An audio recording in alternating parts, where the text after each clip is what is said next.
Hello, good morning, friends. I'm Mr. Sonna Yogesh Hanmant from your junior college English department. Now, as you all know, that we have started online learning from 1st June and we are learning for the last 40 days.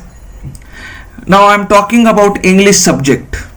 As you all know, that in English subject or in English textbook there are 4 sections.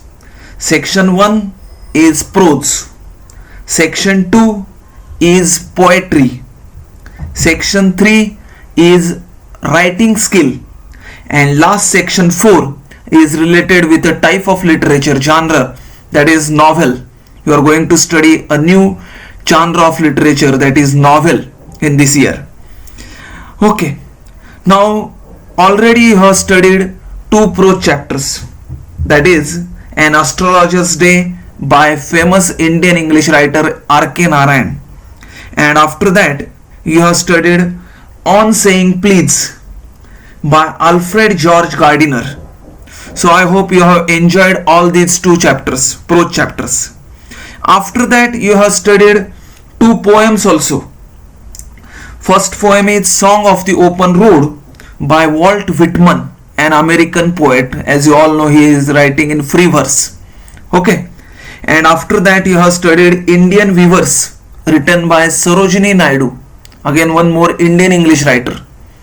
So I hope you have enjoyed these 2 poems also. Okay.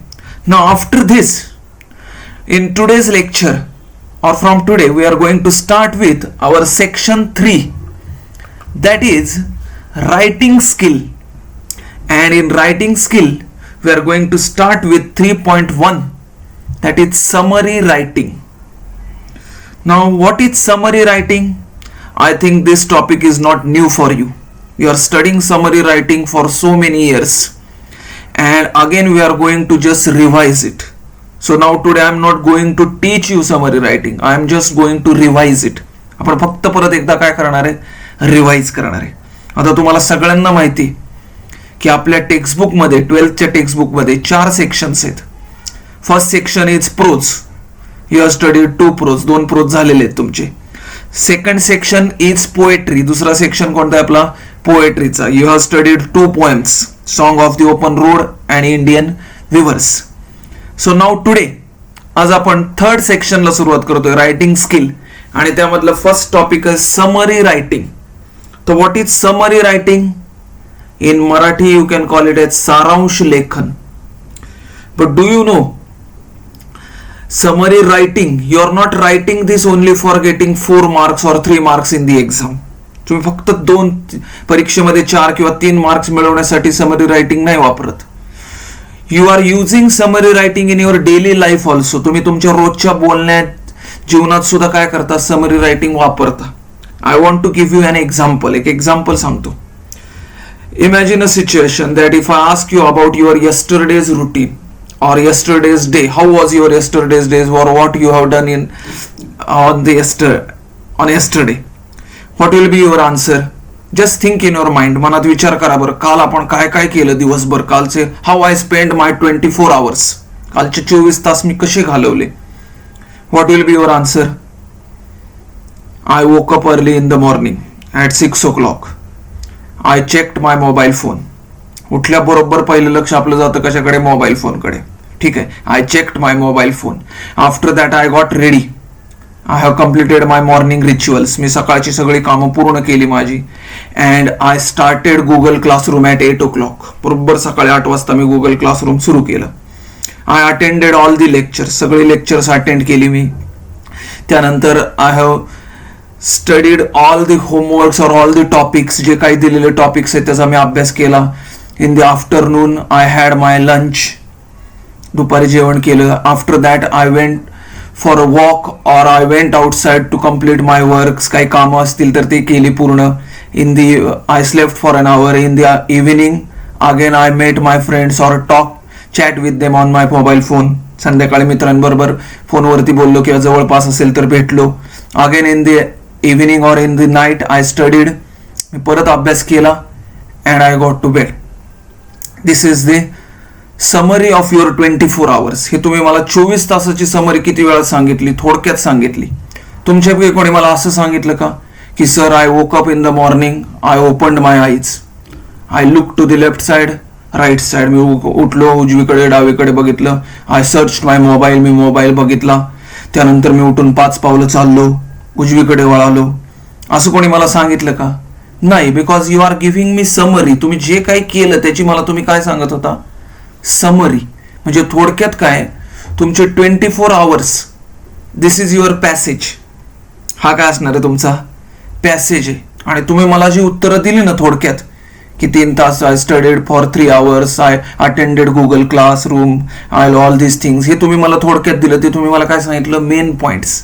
म्हणजेच काय, समरीमध्ये काय येतं? Only main points. The whole passage is so long, 24 hours आहेत, त्याचं तुम्ही मला किती वेळात रूपांतर केलं? Only 7 to 8 minutes. लक्षात आलंय? Summary writing, in Marathi we call it as सारांश लेखन. ठीक आहे. Now will our first point is what is summary. आता थोडक्यात समरी म्हणजे काय? A summary is a record in the reader's own words that gives the main points of a piece. बघा, is a record in the reader's own words. तुम्ही तुमच्या स्वतःच्या शब्दात काय म्हणताय? रेकॉर्ड म्हणताय ती घडलेली घटना. that gives the main points of a piece. Main point of a piece. Piece म्हणजे इथं for example such as newspaper. Newspaper मधली न्यूज असते बघा, एखादी news.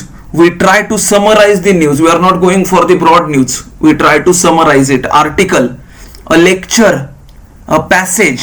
This is very important for you, passage, because in exam you have to study the passage, you have to write a summary of a passage or a chapter or even a whole book. This is called as summary. To read reader's own words that gives the main points. फक्त तुम्हाला काय करायचंय? Main point सांगतायत. Sometimes बघा, we watch a movie and we like that movie very much and we try to tell our friends the summary of that movie. The movie is of 2.5 hours or for 3 hours, but you tell the summary of the movie in just 10 minutes to your friends and try to persuade them to watch the movie. बरोबर आहे ना? म्हणजेच in daily life we use summary. That summary we have to write here for getting marks. So what is summary? लक्षात आले? Is a record in the reader's own words. म्हणजे आपल्या स्वतःच्या शब्दात. That gives the main points of a piece. Main points येतात कशाचे? Such as newspaper, article, lecture, a passage, a chapter और even a whole book. लक्षात आले? What is summary? Okay. Now as you all know that like 11th standard, this text book has also ice breakers. What is ice breaker? Ice breaker means an activity to introduce the topic, an activity given to introduce the topic. This word earlier they are using introduction. पूर्वी ते कोणता शब्द वापरायचे? Introduction means to take you into the chapter, but now they are using icebreakers because this word is very beautiful word. Now in the most of the IT industries, आता मोठ्या मोठ्या IT industries मध्ये हा word वापरला जातो, icebreakers. Icebreakers are used to motivate the workers. त्या कामगारांना motivate करण्यासाठी, जनरल त्या थीम देण्यासाठी आईस ब्रेकर्स वापरतात. So they have used here the theme ice breakers. Now will see the ice breakers for summary writing. First ice breaker, guess the correct alternative for the following. Correct alternative for the following. First one, to summarise means what to do? Summarize. Now why they are asking you this question? They have given 4 answers. 4 उत्तर दिलीत बघा. आणि तुम्हाला काय विचारले? Because you have studied summary writing in 10th standard, 11th standard और earlier. म्हणून त्यांनी तुम्हाला 4 ऑप्शन्स दिले. To summarise means what? First one, A, put information in chronological order. Chronological order, you know chronological order, घटनाक्रम, जशी घटना घडली तशी फक्त ओळीने मांडणे, chronological order. Second one, to recapitulate. Recapitulate म्हणजे समराइज, थोडक्यात. The main points in selection, फक्त महत्वाचे पॉइंट काय करायचे? थोडक्यात मांडायचे, main points in selection. To introduce new information, काय एखादी नवीन माहिती देणे. And to write one's opinion about selection, का आपलं मत तिथं मांडायचं, तो पॅसेज सोडायचा आणि आपलं त्याच्याविषयी मत मांडायचं? What do you think is the answer? काय वाटतंय? A, put information in chronological order. B, to recapitulate the main points in selection. C, to introduce new information. और D, to write one's own opinion about selection. I hope the textbook is open in front of you. We are on page number 135. And what will be the answer?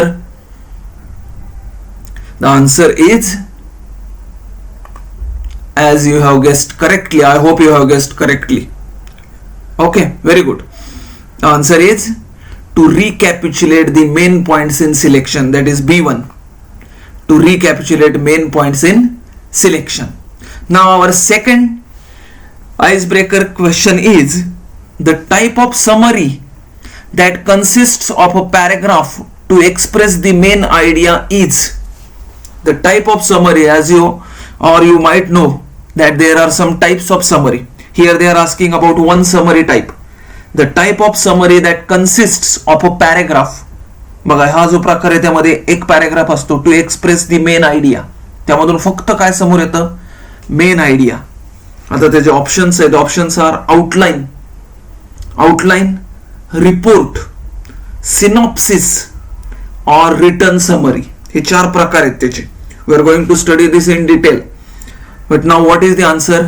The answer is return summary. काय म्हणतात त्याला? Return summary, लिखित असणारी summary, return summary. Okay, these are 2 icebreakers. First one, the summarize means to recapitulate the main points in selection. फक्त काय करायचे? recapitulate means summarize, put in short. main points फक्त काय करायचे? थोडक्यात मांडायचे in selection. आणि the type of summary that consists of a paragraph to express the main idea is written summary. लक्षात आले? Now our second icebreaker activity is ways of writing and its description. लिहिण्याचे प्रकार किंवा पद्धती आणि त्याचं वर्णन. As you can notice on page number 135, page number 135 वरती बघा, टेक्स्टबुक ओपन ठेवत जावा इंग्लिशच्या लेक्चरला.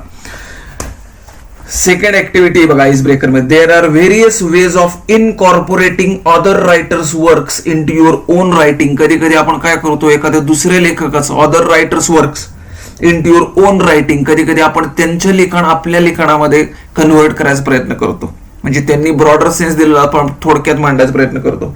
दे differ according to the closeness of your writing to the source writing.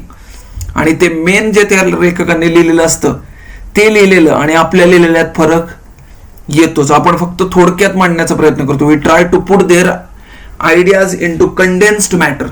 So this is called as summary writing. But there are various ways of writing.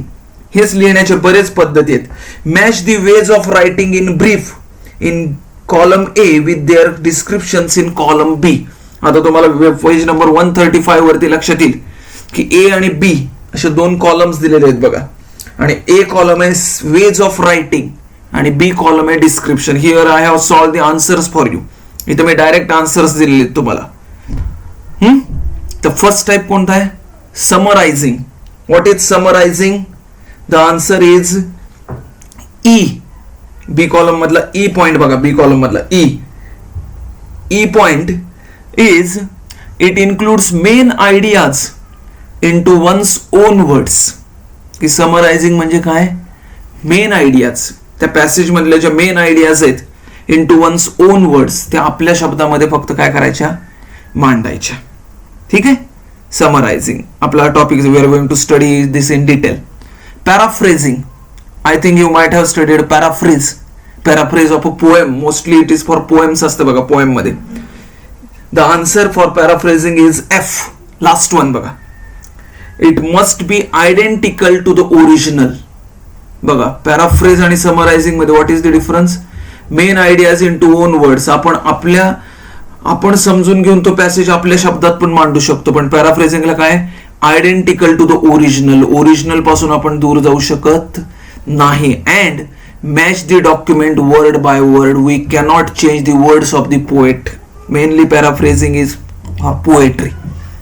त्यामध्ये आपण जास्त we cannot give our opinions, आपली मतं जास्त मांडू शकत नाही. Third one is precis writing. What is precis writing? The answer is D. B मधलं डी आहे बघा. It includes taking broader segment of the source. Source म्हणजे मूळ असलेलं लिखाण, ते रायटरचं original work. Broader segment, segment म्हणजे पार्ट, घटक, त्यातला एक मोठा भाग घ्यायचा अँड कंडेन्सिंग इट स्लाइटली.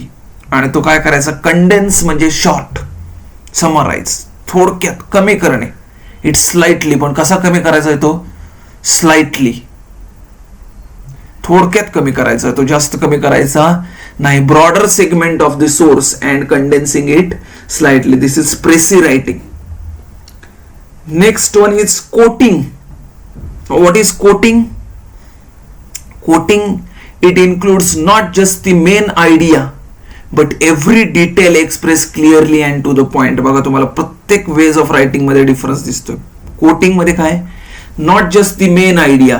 आपण समरी मध्ये काय करतोय? फक्त मेन आयडियाज मांडतोय. पण कोटिंग मध्ये काय? Not just the main idea but every detail. फक्त मेन आयडिया नाही द्यायची, एव्हरी डिटेल, प्रत्येक detail expressed clearly and to the point. स्पष्टपणे दिलेली आणि टू द पॉइंट असलेली प्रत्येक डिटेल तिथं आलीच पाहिजे. Next point is editing. आता तुमच्या वर्ड वरूनच लक्षात येते एडिट हा वर्ड कुठे जास्त पाहतो आपण? येस, बरोबर. First thought in mind is the mobile phones. बरोबर आहे. But this term is related with news papers also. माहिती? संपादक, एखाद्या न्यूजपेपरचा संपादक असतो, त्याला कोणता वर्ड वापरतात? Editor. Editor. Why? Because he is editing. Editing, this is also a great task. What is editing? It includes selection of proper lines from the given text for correction. Edit करणे, आपण mobile मध्ये पण edit करतो बघा एखादी गोष्ट, म्हणजे काय? जे चुकलेलं आहे किंवा थोडासा बदल करायचा त्याला एडिट करतो आपण. Selection of proper lines from the given text for correction. फक्त त्या प्रॉपर लाईन्स, ठराविक लाईन्स असतात, त्याचं काय करायचं? करेक्शन. कंडेन्सेशन. कंडेन्सेशन म्हणजे काय? समराइज अँड ऑर्गनायझेशन, आणि त्या एकत्र जुळवणे. म्हणजे एडिटिंग मध्ये महत्वाचं काय?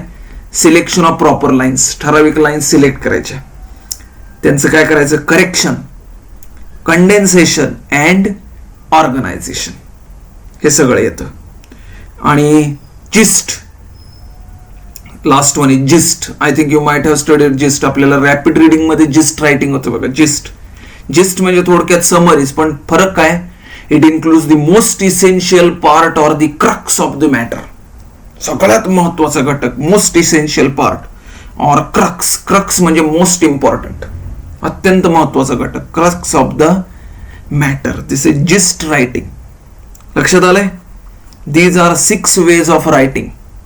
पहिलं कोणतं आहे? Summarising. It includes main ideas in to own words. फक्त आपण काय करायच्या?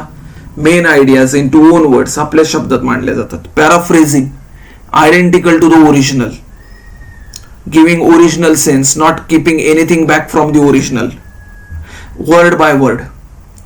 प्रेसी writing, it includes taking broader segment of the source. Source म्हणजे original work. Taking a broader segment, original वर्कचा मोठा भाग घ्यायचा and condensing it slightly. Condensing म्हणजे making it short slightly. Next one is quoting. What is quoting? Not just the main idea but every detail express clearly. फक्त main ideas नाहीत, त्यातल्या छोट्या छोट्या डिटेल्स पण आपण तिथं घेणार. आणि what is editing? It includes selection of proper lines from the given text for correction. Editing मध्ये काय येतात? 3 पॉइंट्स मी सांगितले तुम्हाला. सिलेक्टिंग प्रॉपर लाईन्स, त्या लाईन सिलेक्ट केल्या की त्याला 3 प्रोसेस आहेत. What are? करेक्शन. पहिलं त्यात काय असतील तर काय करायच्या? Corrections, condensation and organisation. आणि त्याचं काय करायचं? पुढं ऑर्गनाइज करायच्या त्या. आणि last one is gist writing. It includes the most essential part or the crux of the matter. This is called as gist writing. So now among these 6 ways of writing, we are going to study only summarizing right now, and we are going to just revise this point because you have already studied this so many times and now we are just trying to revise it. But I just want to tell you that don't study summarizing only for scoring marks or only in the point of view of exam. Try to use summary in your daily life also, because summary is very important. Summary you can use in your daily life and it will improve your speaking skill also. So with your writing skill you can improve your speaking skill with summary also. So now here we have finished with our icebreakers activity. Okay, I hope you have enjoyed these icebreakers activities, and in our next lecture we are going to start with our original or with our text, that is summary writing. Means in our next lecture we are going to start with page number 136, summary writing. Here we have finished with icebreakers activities. Thank you. We'll meet tomorrow, and I hope you will be ready on time and you will be on page number 136. Okay, goodbye, take care.